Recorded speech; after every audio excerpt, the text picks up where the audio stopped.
Bon, ok, ben mes amis, on a ici avec nous Marie-France Doublette, directrice Isagenix. Donc la session d'aujourd'hui est un peu différente. On est toujours dans notre volet, donc focus, etc., rêve, rêver grand et tout. Et je pense que ce thème s'emboîte bien dans ce qui se passe, je veux dire, s'emboîte bien par rapport à le thème d'aujourd'hui, je veux dire, qui fait la rétrospective de l'événement donc, du Super Samedi Isagenix à Montréal. Donc, je pense que ça s'emboîte bien, parce que je pense que ça vient alimenter le focus. Donc, Marie-France Doublette, merci beaucoup d'avoir pris donc, le temps. Emportez-nous dans votre expérience. Qu'avez-vous aimé? Qu'est-ce qui vous a fait sourire? Qu'est-ce qui vous a fait rigoler?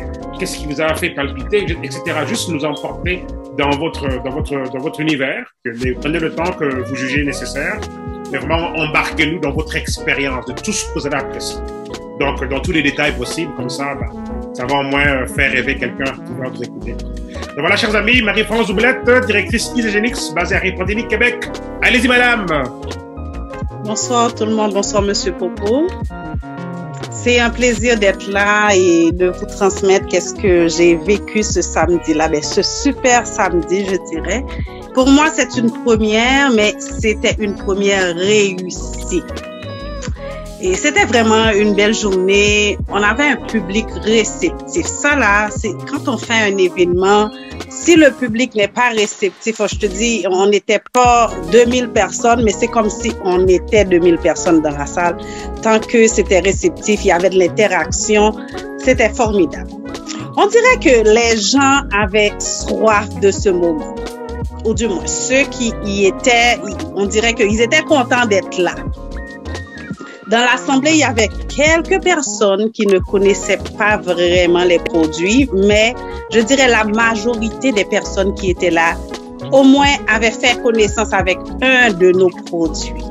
Parce que tout le monde réagissait vraiment et donnait un petit peu de leur expérience et de leur vécu, de ce qu'ils ont aimé des produits. La journée a débuté avec Monsieur Popo, et qui nous a fait un résumé de son parcours d'affaires. Et de l'histoire de Monsieur Popo, je peux vous dire un petit peu l'histoire. L'histoire, il disait qu'il travaillait, puis il avait un plan B tout le temps qu'il travaillait. Et son plan B, c'était qu'on le congédie pour qu'il puisse profiter de l'assurance et salaire du chômage et qu'il puisse profiter de cet argent-là et qu'il puisse bâtir son plan B. Son plan B était d'être entrepreneur. Et son rêve, c'était ça. Et à un moment donné, il y a eu mise à pied et il a pu mettre son plan à exécution. Qu'est-ce que j'ai compris et que j'ai tiré de son histoire? Qu'on peut bien gagner sa vie, on peut bien avoir un salaire et bien gagner sa vie et ne pas être heureux dans ce qu'on fait. J'ai compris aussi que certaines personnes sont nées pour être entrepreneurs et ont besoin de cette liberté-là. Il faut savoir vraiment pourquoi qu'on est né et puis est-ce que vraiment ce qu'on fait maintenant est vraiment fait pour nous. Ensuite, M. Popo a présenté les produits. C'était une excellente présentation comme toujours. Et il y a eu d'autres leaders aussi qui ont passé. Et j'ai vu des leaders dans la salle prendre des photos de l'écran quand M. Popo présentait les produits. Moi, qu'est-ce que j'ai compris? Ces leaders-là, ce sont des grands leaders. Il y en avait deux qui sont assis en avant et qui ont passé par la suite. C'était Stéphanie Campbell et son mari. Mais on a toujours à apprendre des autres. Même quand ils sont pas là très longtemps, mais on dirait que c'est deux personnes qui savent où est-ce qu'ils s'en vont quand même. Mais on dirait que tout le monde était là pour apprendre quelque chose. Moi, j'étais tellement captivée par la présentation de M. Popo. Après, je me suis dit, j'aurais dû prendre des photos de l'écran comme j'ai vu faire les autres. Mais je ne l'ai pas fait parce que j'étais tellement perdue dans ce que M. Popo disait. C'était vraiment bien, formidable, vraiment. Ensuite, c'était mon témoignage. C'était mon temps de témoignage. Nos produits sont tellement fantastiques et fonctionnent tellement bien. Moi, je n'étais pas trop contente parce que je trouvais que je n'avais pas assez de temps pour parler de nos produits. On pourrait parler de nos produits toute une journée et de nos expériences aussi. Et j'ai fait un court passage sur mon lupus, mais j'aurais tellement à dire de nos produits et tout ce que moi j'ai vécu, tous les bienfaits que ces produits-là m'ont apporté. J'avais pas assez de temps pour tout. J'espère qu'une prochaine fois, je pourrai passer à nouveau et j'aurai peut-être une trentaine de minutes pour vraiment dire mon témoignage et plus en profondeur. Mais pour vous dire vraiment, nos témoignages, c'est vraiment ça qui va faire grandir notre business. Je vous le dis parce que j'ai vu du monde m'aborder après l'événement. Ce ne sont pas forcément des clients, là, ce ne sont pas mes invités, c'est des personnes qui m'ont juste écouté parler pendant 5-7 minutes et qui ont voulu savoir plus de ce que je disais. C'est quoi mon expérience? Comment? J'ai rencontré une femme elle souffre de lupus en ce moment et elle souffre beaucoup des symptômes de cette maladie. Et elle voulait savoir c'était quoi mes trucs, comment j'ai pu m'en sortir, qu'est-ce que j'ai pris, c'est quoi les produits que j'ai utilisés. Fait que nos témoignages vont toujours capter quelqu'un à quelque part. Faire que vous êtes d'abord des clients de Isagenix avant d'être entrepreneur, avant de faire la business. Alors servez-vous de vos propres expériences pour partager, parce que ça, c'est naturel, c'est la vérité, c'est la vraie vie. Vous ne les comptez pas le témoignage de quelqu'un d'autre, vous leur parlez de vos expériences à vous, de vos expériences personnelles. Et c'était quand même accrocheur à cause des feedbacks, même quand le temps était très peu, à cause des feedbacks que j'ai eus après et les questions que j'ai eues de certaines personnes après.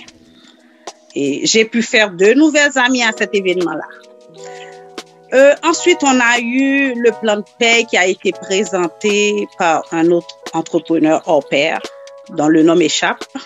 Monsieur Popo pourrait le dire. Oui, Ernie Dominico. Bon, parfait. Et on a déjà entendu le plan de paie, mais on dirait que de plus en plus, les choses vont être plus claires à chaque fois qu'on les entend. Fait que si quelqu'un nous présente à nouveau le plan de paie, prenez le temps de les écouter parce qu'on dirait qu'il y avait une petite information qui nous a échappé, puis on va encore le réécouter. Il y a un couple, ça, c'est le couple de l'heure, je dirais, un couple de leaders, Stéphanie Campbell et son mari. Les deux là ont mis le paquet. Une femme pleine de vie, jeune, très captivante. En tout cas, elle a fait une présentation sur les produits, ok, mais sa spécialité, c'est le jeûne intermittent et la perte de poids. Là, j'ai fait connaissance avec elle sur Facebook. Alors, j'attends le moment opportun pour apprendre un petit peu plus. Parce que des fois, là, vous savez, Isagenix, c'est l'expérience. Ces gens-là sont spécialisés dans l'exercice, la perte de poids et fait que on dirait que le mariage de certains produits donne plus de résultats. Fait que il faut vraiment toujours apprendre des autres. Moi, je pense que cette partie-là, il faut que je l'apprenne mieux pour pouvoir la maîtriser parce que c'est tellement vaste tout ce qu'on a comme produit et chaque personne a un besoin. Fait que si on peut connaître le mixage parfait pour chaque besoin, et on pourrait mieux servir les autres. Son mari, elle avait parlé des produits, perte de poids, jeûne intermittent, tout ce qu'on doit prendre dans une journée pour perdre du poids. Son mari, un homme inspirant, jeune aussi, il arrive, il parlait tranquillement. Tout le monde l'écoutait, attentionnément. Et à un moment donné, il lâche une bombe. Je vous dis une bombe qui a suscité la réaction de plusieurs. Il disait, en affaires, nous allons rencontrer plusieurs types de personnes. Et il raconte une histoire. C'était quoi l'histoire? C'est l'histoire de la boîte à $20. Qu'est-ce qu'il disait? Il dit, si je mets une boîte sur la table et que je vous parle, je vous dis, en tapant sur cette boîte, $20 va en sortir. Il dit, la boîte est là. Tu racontes à tout le monde que si il tape sur la boîte, $20 va tomber de la boîte. Dans la même salle, on va rencontrer plusieurs types de personnes. Premièrement, le premier type qu'on va rencontrer, c'est celui qui va te dire, cette boîte-là, si j'y touche, $20 va en sortir. Tu vas lui dire oui. Puis à un moment donné, il va te dire, voyons donc, ça se peut pas. Je toucherai même pas à votre boîte. C'est impossible que $20 sortent de cette boîte. Ça, c'est le premier type qui ne tentera même pas rien pour savoir si vraiment il y a un $20 qui va sortir. Cette personne-là va rien faire, va rien toucher, va même pas bouger. Il va te dire non, c'est non, puis c'est impossible. Deuxième type de personne qu'on va rencontrer, la personne va te dire, cette boîte-là, si j'y touche, $20 va en sortir. Tu lui dis oui, puis cette personne va regarder la boîte, va analyser la boîte, va te demander comment ça fonctionne et apprendre le fonctionnement avant même de l'essayer. Ça, c'est le deuxième type. Et il y a la troisième catégorie. La personne va te dire, cette boîte-là, si j'y touche, tu me dis, je tape dessus, il y a $20 qui va sortir. Tu lui dis, oui, si tu tapes dessus, il y a $20 qui va sortir. Puis la personne ne va même pas réfléchir, va taper sur la boîte et $20 va sortir. Là, moi, qu'est-ce que j'ai compris? J'ai dit, la troisième catégorie, c'est le fonceur. Même mon mari était assis à côté de moi, il dit, la troisième, là, c'est toi, là. On dirait que t'es naïf, mais t'es pas naïf partout. Et c'est toi, tu vas tenter le coup, on te dit que $20 va sortir de là, puis tu tapes, puis si par chance $20 sort, $20 va sortir. Fait que il dit que nous allons rencontrer toutes sortes de personnes. C'est à nous autres de nous adapter à ces genres de personnes. Puis lui, il disait quel genre de personne que lui, il était. Et il dit que sa femme est du genre à étudier les produits, à savoir vraiment qu'est-ce que ça fait, qu'est-ce que ça contient. Mais lui, il n'est pas de ce genre. Et il est du genre à dire que tu as besoin de perdre du poids, ou bien tu prends ça, puis ça fonctionne. Je te jure que ça fonctionne, puis achète-le. Lui, il est comme ça. Et moi, qu'est-ce que j'ai appris de tout ça? J'ai dit, on est tous différents. Et on est vraiment tous différents. On peut avoir chacune notre façon de faire. Il n'y a pas vraiment une façon particulièrement de faire. Il faut juste s'adapter aux gens qu'on rencontre et pour pouvoir mieux servir tout simplement et aider. Et dépendamment du tempérament de la personne et de notre tempérament à nous autres. Alors, c'est ça. Moi, je vous poserai comme question, quel type de personne êtes-vous entre les trois catégories que je viens de citer? Celle qui n'essaiera jamais, qui ne tentera même pas une chance. Le deuxième, celle qui va analyser le pourquoi et comment avant même de l'essayer. Et le troisième qui va tenter la chance, qui est le fonceur puis qui rentre. Alors, je pense que c'est tout ce que j'avais à dire. Et au début, on était bien accueillis avec un cadeau chaque personne. J'ai bien dit chaque personne.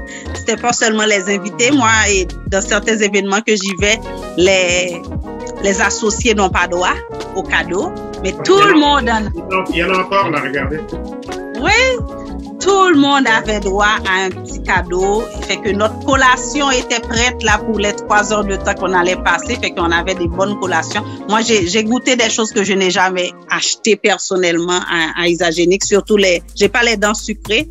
Les barres tendres, j'en ai jamais acheté, même quand j'ai fait la perte de poids. Mais j'ai jamais pris de collation parce que je n'aime pas les affaires sucrées. Mais j'ai dû en manger et c'était très bon. Je pense que je vais les intégrer à ma routine de perte de poids maintenant. Alors, c'est tout ce que j'avais à dire. Merci. Je pense que j'ai vraiment fait le tour, Monsieur Popo.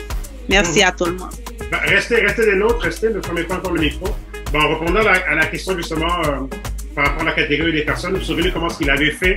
Il avait dit que justement, la troisième catégorie, c'est celle qui arrive. On dit, oui, si tu tapes sur la boîte, il va sortir $20. Et la personne arrive. Il avait donné l'exemple d'une des leaders qui est devenue exécutive en 1 semaine, je pense. Et elle dit que son genre, c'était... Oui.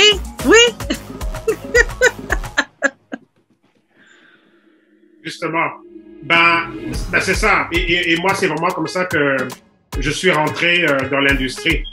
Moi, mon frère m'avait dit, oh, il y a ma collègue, tu peux me faire 6 000 $ en 3 semaines. J'ai dit, 6 000 $ en 3 semaines? C'est bon, voilà ma carte de crédit, rentre-moi dans cette chose. Sans même savoir c'était quoi. Quelque chose là, je vous parle de novembre 2007. Et j'ai vu ma première présentation au mois de février 2008. Et je me suis vraiment lancé là-dedans au mois de mars-avril. Pour de vrai. Mais j'ai commencé déjà à faire de l'argent. Et c'est vraiment ça, c'est vraiment l'attitude et tout.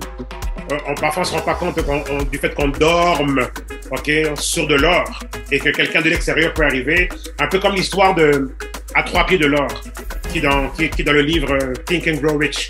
Je ne sais pas c'est quoi les titres en français, mais bon, bref, c'est ce monsieur qui avait une machine à creuser l'or. Il a creusé, puis il a rien trouvé. Il a rien trouvé. Et il s'est arrêté et il a vendu la machine. Et la personne il a vendu la machine bon marché. Le monsieur qui a acheté la machine a eu au moins la sagesse d'aller demander à des experts où il pourrait trouver l'or. Ils ont vérifié, ils ont fait une analyse géologique du terrain, du sol, et ils ont dit, OK, je pense que ça serait dans cette zone-là. Et ils ont été, et ils ont creusé, ils ont trouvé l'or. Et c'était à 3 pieds de là où l'autre s'était arrêté. À 3 pieds. Et donc, c'est ça, c'est les fameuses histoires à 3 pieds de l'or. Ce monsieur n'a pas dormi, il n'en revenait pas, il était complètement dégoûté. Il s'est arrêté à 3 pieds de l'or.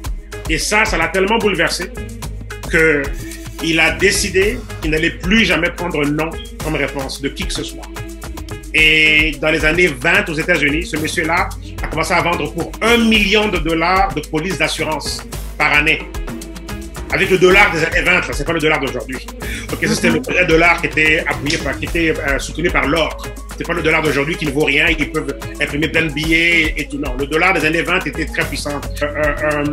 Ça, c'est important. Ça, souvent, on ne se rend pas compte parfois de ce que nous avons. Et c'est pour tout le monde. Ça, c'est pour tout le monde. Moi, parfois, je regarde certains des livres que j'ai dans mes étagères. Je me dis, mais j'avais pris ce livre pour le lire, mais comment ça se fait que je n'ai pas encore lu? OK, mais j'ai de l'or là avec moi. J'ai des informations, j'ai des sagesses qui auraient déjà pu m'aider. OK, je vais me discipliner, je vais prendre le livre, je vais commencer à le lire. Et là, en ce moment, je suis en train de lire 5 livres en même temps. C'est comme un chapitre tous les jours de chaque livre. J'essaie de faire et tout. Donc, souvent, on est assis sur de l'or. C'est en fait ça. Et parfois, justement, c'est juste un peu dommage, mais c'est pas pour ça que ça devrait être comme ça. Je veux dire, pourquoi ne pas être au courant que nous avons de la valeur pendant que nous l'avons? Il ne faudrait pas que ce soit toujours après des années. Oh,